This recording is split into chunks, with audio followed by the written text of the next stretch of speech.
America Iran మధ్య ఉద్రిక్తతలు మరోసారి ప్రమాదకర స్థాయికి చేరుకుంది.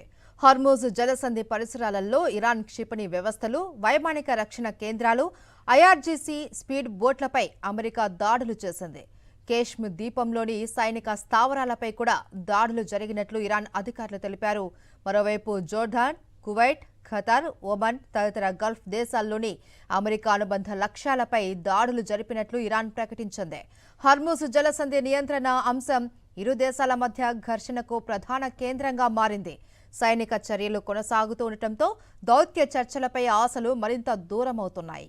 ఇటు గల్ఫ్ దేశాలపై కూడా ఇరాన్ దాడులను ముమ్మరం చేసింది. కువైట్లోని 3 సరిహద్దు భద్రతా కేంద్రాలను టార్గెట్ చేసింది ఇరాన్.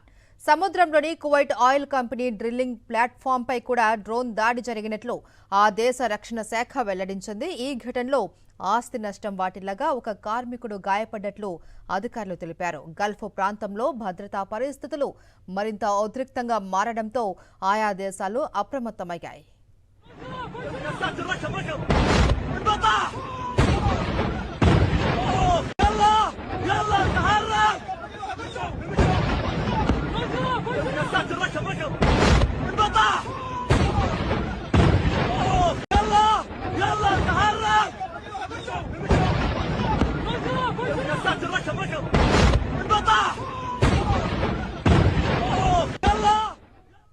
అమెరికా ఇరాన్ మధ్య ఉద్రిక్తతలు మరోసారి ప్రమాదకర స్థాయికి చేరుకున్నాయి.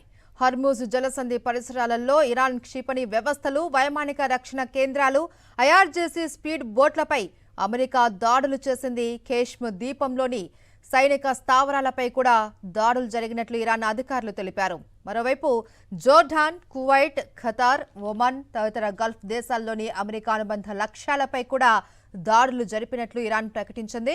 హార్మూజ్ జలసంధి నియంత్రణ అంశం ఇరు దేశాల మధ్య ఘర్షణకు ప్రధాన కేంద్రంగా మారింది. సైనిక చర్యలు కొనసాగుతున్నాయి. దీంతో దౌత్య చర్చలపై ఆశలు మరింత దూరమవుతున్నాయి. ఇటు గల్ఫ్ దేశాలపై కూడా ఇరాన్ దాడులను ముమ్మరం చేసింది. కువైట్లోని 3 సరిహద్దు భద్రతా కేంద్రాలను టార్గెట్ చేసింది ఇరాన్. సముద్రంలోని కువైట్ ఆయిల్ కంపెనీ డ్రిల్లింగ్ ప్లాట్ఫామ్పై కూడా డ్రోన్ దాడి జరిగినట్లు ఆ దేశ రక్షణ శాఖ వెల్లడించింది. ఈ ఘటనలో ఆస్తి నష్టం వాటిల్లగా ఒక కార్మికుడు గాయపడ్డట్లు అధికారులు తెలిపారు. గల్ఫ్ ప్రాంతంలో భద్రతా పరిస్థితులు మరింత ఉద్రిక్తంగా మారడంతో ఆయా దేశాలు అప్రమత్తమయ్యాయి.